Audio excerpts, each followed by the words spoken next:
Tšerkessian kansanmurha on eräs unohdetuista kansanmurhista.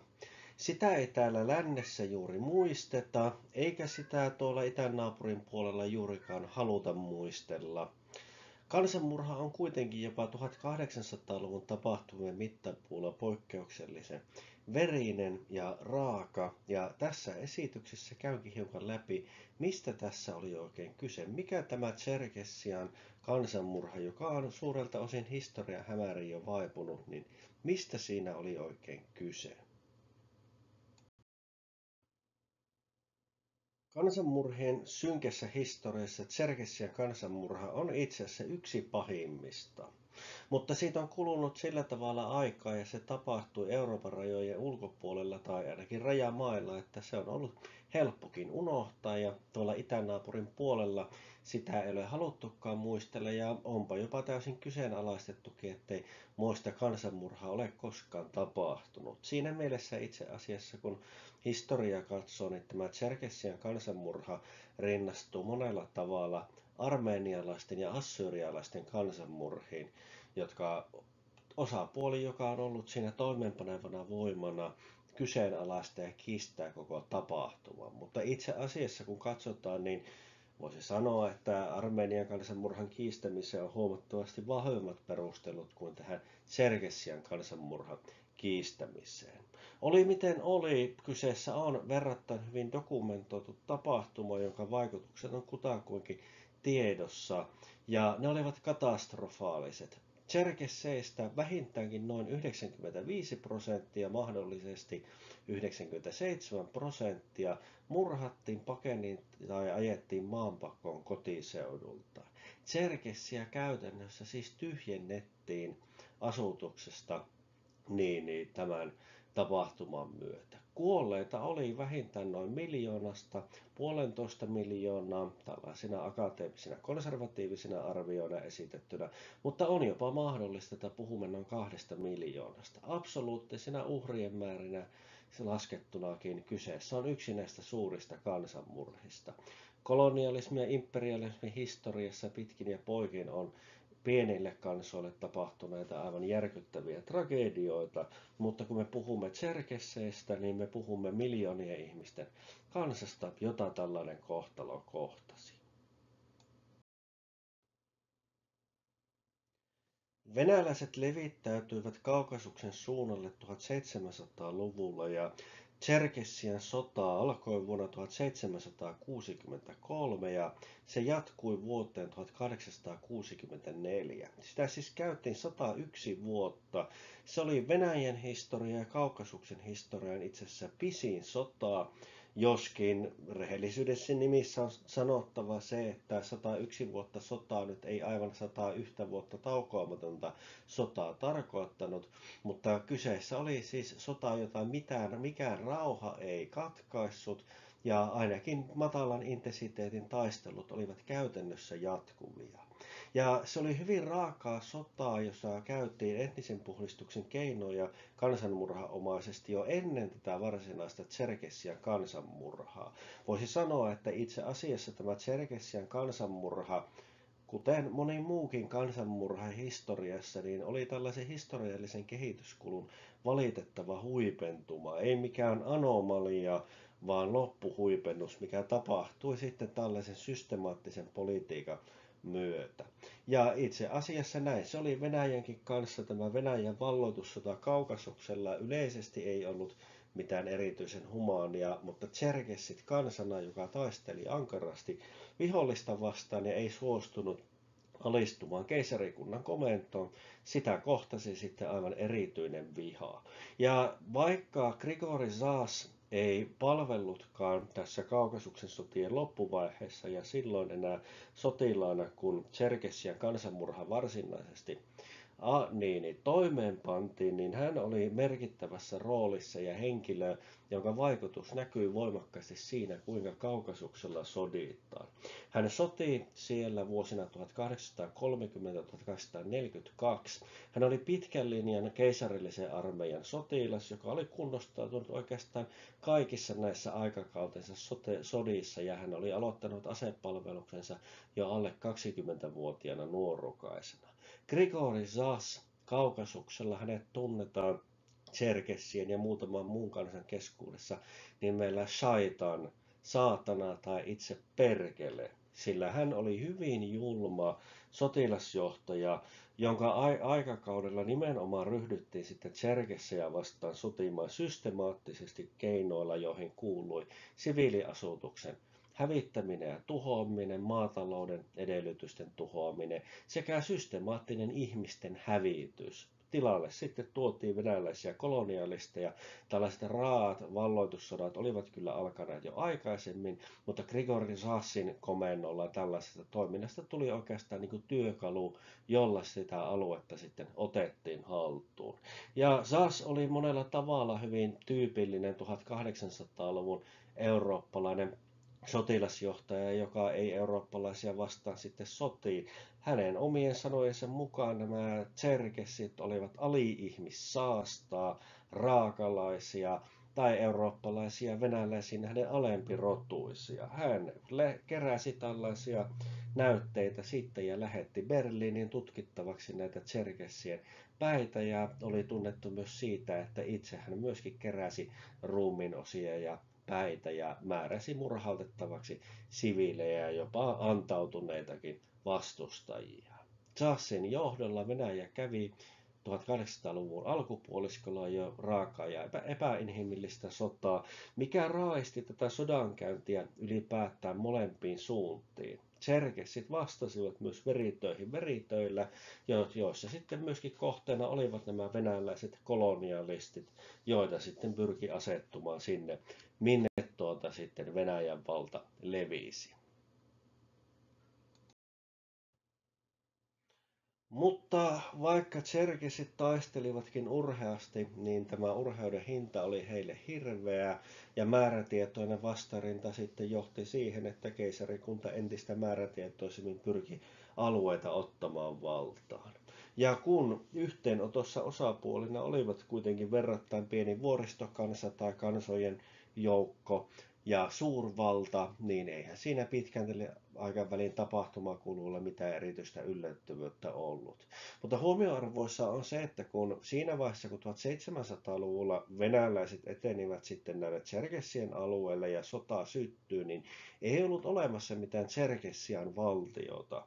Oli tällaisia heimoja ja pikkukansoja ja alueita, jotka olivat tosiasiallisesti itsenäisiä ja vaihtelevassa suhteessa järjestäytyneempiin valtioihin, mutta ei ollut mitään yhtenäistä valtakuntaa. Mutta sota Venäjää vastaan toi yhteen nämä tšerkessit, jotka olivat aikaisemmin olleet hajanaisia, ja syntyi tällainen heimokonfederaatio, joka kykeni taistelemaan yhdessä. Tämä oli itse asiassa yksi syistä, miksi tämä valloitus oli niin veristä, että tšerkessit pystyivät hylkäämään nämä perinteiset riitansa ja yhdistymään sitten.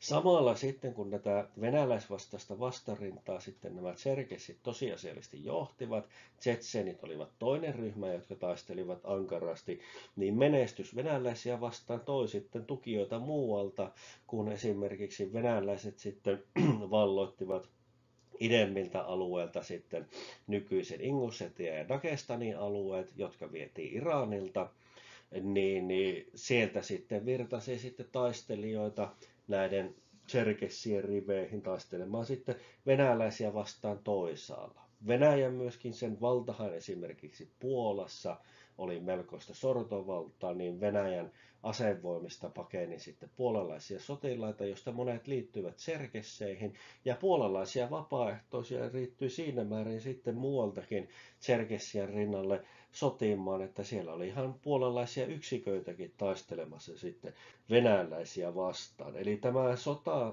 vaikka se oli ennen kaikkea tšerkessien ja Venäjän välinen sota, niin siihen sitten sekaantuvat sitten muut Kaukasuksen alueelta kansoja, jotka taistelivat venäläisiä vastaan ja halusivat jatkaa venäläisten vastaista taistelua, näistä tulleita liittyi Tserkessian joukkoihin ja samalla sitten myöskin Euroopan suunnalta tuli väkeä. Tserkessian tapahtumat eivät myöskään tapahtuneet sillä tavalla eristyksissä, etteikö maailma olisi asioista tiennyt. Tieto kyllä kulki Eurooppaan ja osaltaan nämä tapahtumat kytkeytyvät sitten laajempaan suurvaltapolitiikkaan. Kuitenkin Venäjän valloitussota eteni Kaukasuksella melko lailla vääjäämättömästi. Alueita, nykyisen Georgian ja Armenian alueita liitettiin, Iranilta ja Turkilta valloitettiin alueita. Ja loppujen lopuksi sitten sodassa kävi sillä tavalla, että viimeinen alue vuosisadan puolenvälin jälkeen tultaessa 1860-luvulle, jossa laajaa organisoitua vastarintaa tapahtui, oli nimenomaan Tserkessia. Toki venäläisvastaista matala-intensiteetin sissisotaa tapahtui muualla ja kolonialisteja vastaan hyökättiin yllättävänkin pohjoisessa, mutta tällainen systemaattinen vastarinta oli sitten viimeinen pesäke nämä Tserkessien hallussa olevat alueet. Ja niinpä keisarikunnan huomio kiinnittyi sitten sinne. Tässä näemme sitten nämä alueet Kaukasuksella, kuinka se Venäjän valta sinne hiipii.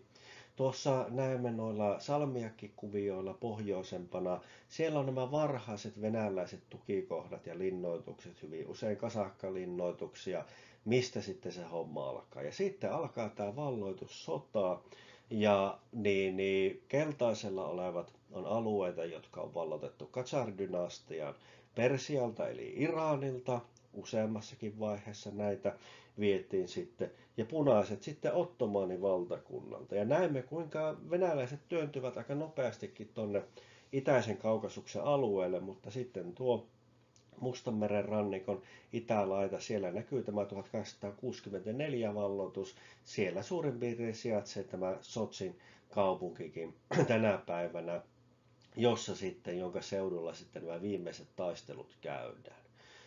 Tserkessian alueet sitten valloitetaan. Mutta tässä näemme tämän venäläisen valloituksen. Venäjähän on vähän sillä läntisessä mielessä tämä unohdettu kolonialistinen imperiumi. Sehän alkaa aivan samaan tapaan levittäytymään uusille alueille 1400-luvulta alkaen, saavuttaa Tyynenmeren idässä 1600-luvulla, aivan samalla tavalla kuin Espanja ja Portugali kakkosaallossa, sitten Englanti, Ranska ja kumppanit. Venäjä tekee näitä laajoja valloituksia. Se on se viimeinen eurooppalainen kolonialistinen imperiumi, joka ei ole kohdannut dekolonisaatiota. Ja Kaukasuksella me näemme hyvin samanlaista valloitussotaa kuin mitä sitten esimerkiksi Uudessa maailmassa tapahtui, jossa sitten kohdistuu alkuperäisväestöön huomattavan raakoja toimenpiteitä. Eli tämä Venäjän valloitussota tuolla ei ole mikään taaskaan anomalia ja että todeta, että sellaisia ne venäläiset ovat, vaan että tätähän se oli tämä eurooppalaisten suurvaltojen eteneminen. Se, että venäläiset ryhtyvät sitten tällaisen systemaattisen kansanmurhaan ja kuinka siihen päädytään, niin se tekee siitä hiukan erikoisen. Mutta palataanpa siis sitten tähän näin, kuinka valloitussota sitten oikein etenee.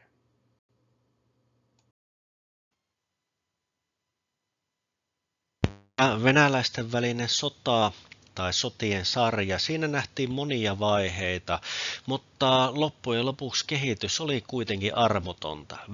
Vähältä venäläiset valloittivat uusia ja uusia alueita, pakottivat tserkessit pakenemaan, murhasivat ja hävittivät kaikki, mitkä eivät ymmärtäneet tai pystyneet poistumaan paikalta, ja vähältä tserkessien hallussa olleet alueet kutistuivat ja olivat yhä syrjäisempiä ja vaikeammin puolustettavia. Tämä sota myöskin veti kansainvälistä huomiota. Venäjän armeijasta paineita puolalaisia esimerkiksi liittyi tserkessien rinnalle.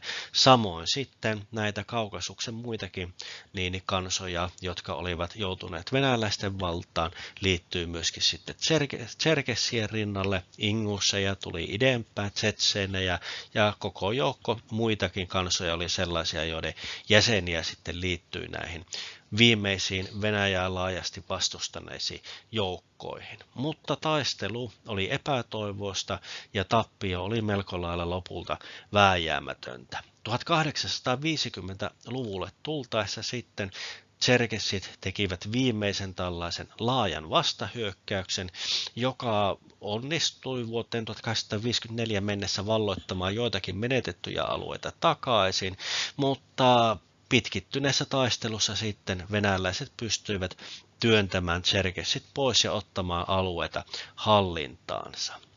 Venäjällä myöskin keskusteltiin siitä, että miten tämä Kaukasuksen tilanne saataisiin oikein rauhoitettua, ja venäläinen sotahistorioitsija ja myöskin sotaministeri Dmitri Miljutin oli yksi näistä, jotka totesivat, että kyse ei ole siitä, että oltaisiin valloittamassa tserkessien maat, vaan kyse on siitä, että tserkessit hävitetään. Tällaisille ajatuksille 1850-luvulla oli Venäjällä kasvavaa kannatusta, koska sota oli ollut molemmin puolin raakaa ja haluttiin sitten rauhoittaa tämä Kaukasus pysyvästi. Myöskin tsetseenit olivat taistelleet ankarasti, mutta aivan vastaavaa ei sitten heidän osaltaan kuitenkaan ollut. Mutta nimenomaan tämä tserkessien haluttomuus antautua, haluttomuus tunnustaa Venäjän ylivalta, jatkuva vastarinta ja taisteleminen saa aikaan sen ajatuksen siitä, että tserkessi-kysymys on kerta kaikkiaan ratkaistava.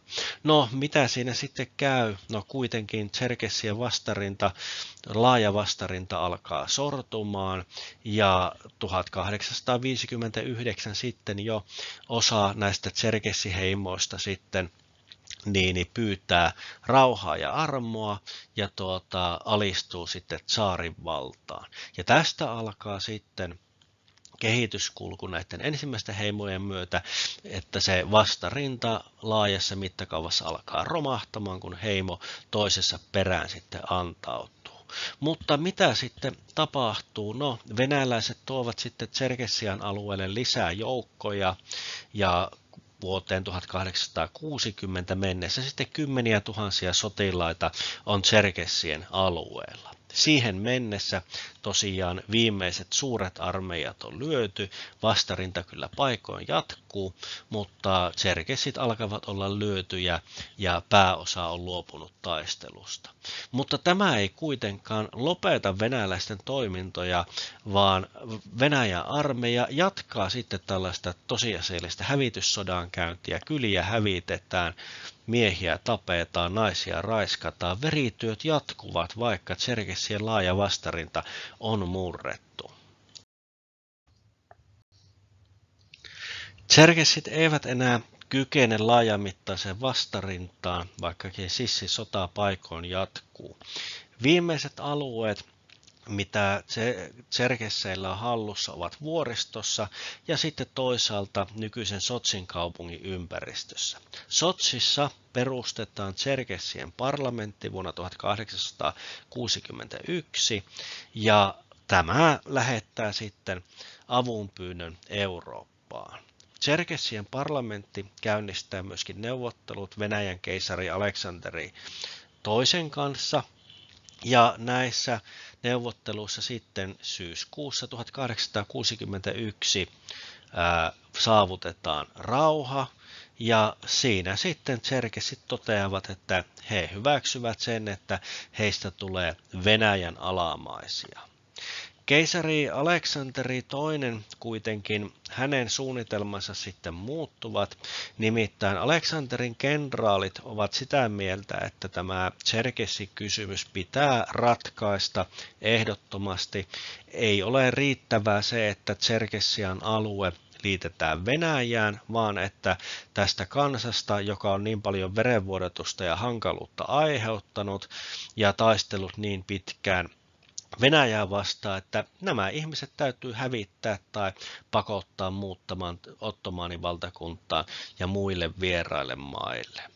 Tätä Venäjän ja Tserkessien solmimaa aselepoa tosiaan seuraa hetken aikaa tilanne, mikä jollakin tavalla rauhoittuu, mutta Kaukasuksen alueella sitten kuitenkin on on sitten näitä venäläisiä sotajoukkoja, ja itse asiassa tämä rauha ei sitten näiden venäläisten hävitysretkiä ja muuta tosiasiallisesti lopeta, ja kun sitten tämä toimeenpano annetaan, tai toimeenpanomääräys annetaan, niin Venäjän sotavoimille annetaan tehtäväksi sitten hoitaa homma niin, että kaikki tserkessit, jotka eivät poistu alueelta, surmataan. Tserkesseille annetaan kuukausi aikaa. Huhtikuussa 1864 tserkessit sitten vetoavat Britteihin ja lähettävät kirjeen kuningatar Victorialle. Se toimitetaan Istanbulissa olevalle Britannian lähettiläälle, joka toimittaa sen puolestaan Lontooseen. Britannian valtiolle, kansalle ja kuningatar Victorialle osoitetussa kirjeessä tserkessit pyytävät apua ja suojelusta ja pyytävät brittejä toimimaan välittäjinä, sillä heidän kansansa olemassaolo esi-isiensä mailla on uhattuna. Kirjeessä he kertovat siitä, kuinka venäläiset ovat 80 vuoden ajan pyrkineet laittomasti valloittamaan ja alistamaan maita, jotka ovat iät ja ajat kuuluneet tserkesseille, ja kertovat, kuinka heidän kansansa mukaan lukien naisia, lapsia ja vanhuksia on surmattu kuin lampaita. Kyseessä on epätoivoinen avunpyyntö, jossa he pyytävät suojelusta valtiolta, jonka tietävät olevan niin mahtavaa, että se tällaiseen voisi puuttua. Ja on myös muistettava, että 1800-luvullahan Britanniahan on toiminut monilla alueilla sillä tavalla, että se on pyrkinyt edistämään vähemmistöjen oikeuksia ja suojelemaan esimerkiksi islamilaisilla alueilla muslimiväestöä ja niin edelleen.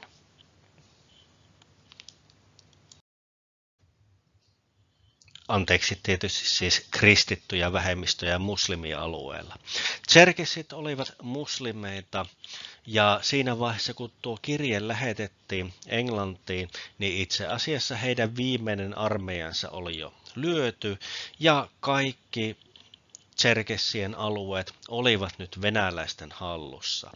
Tästä alkoivat massiiviset hävitystyöt, kylien hävittämiset, tuhoamiset, viljelyksiä hävitettiin. Ylipäätään ryhdyttiin sellaisiin toimenpiteisiin, joilla ihmiset pyrittiin saamaan pakenemaan paikalta, mutta myöskin tehtiin palaaminen mahdottomaksi.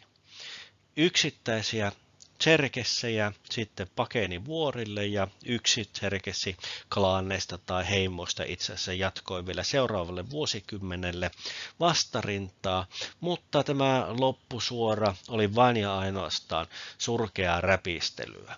Venäjä oli saavuttanut voittonsa, ja keisarin määräyksellä armeija oli nyt toimissa, joilla oli tarkoitus pysyvästi lopettaa tämä tserkessiuhka. Kun Venäjän keisarikunnan armeija sitten aloittaa toimintansa, niin jälki on sen mukaista. Tserkesseille on annettu määräykseksi poistua alueelta ja armeijalle tehtäväksi tappaa sitten kaikki, jotka eivät näin tee.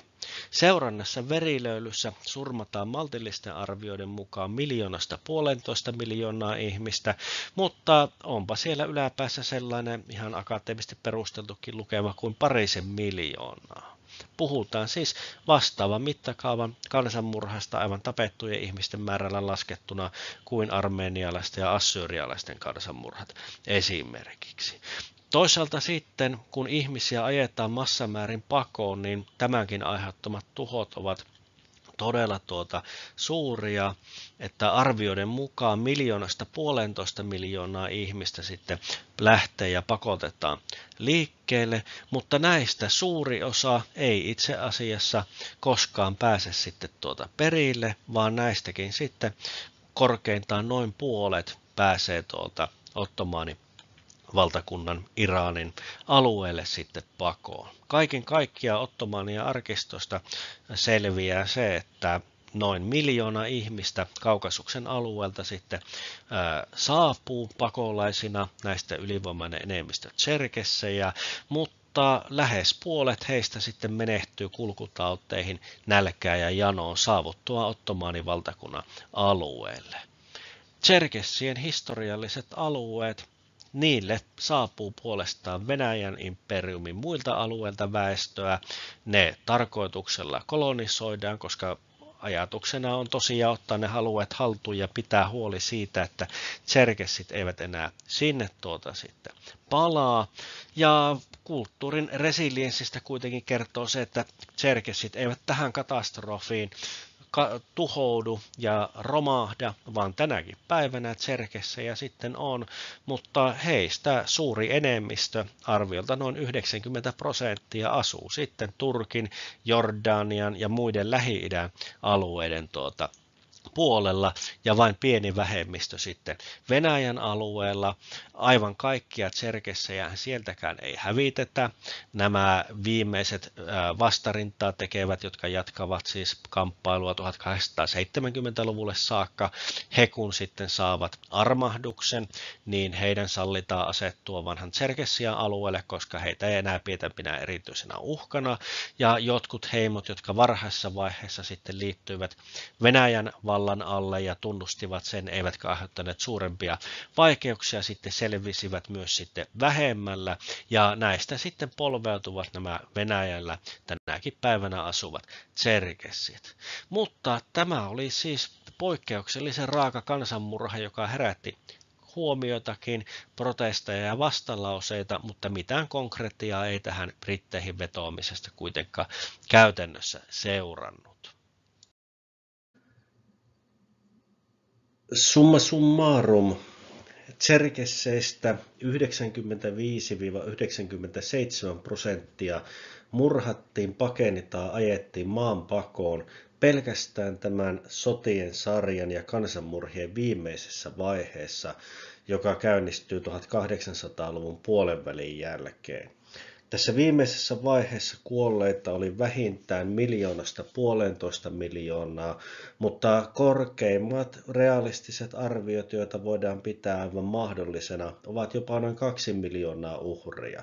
Huomioarvoissa on se, että merkittävä osa väestöstä tosiaankin pakeni, mutta esimerkiksi tiedämme sen, että Ottomanin valtakunnan alueelle saapuneista tserkesseistä, niin osasta näistä joukoista jopa 2/3 kuoli saavuttua uusille alueille.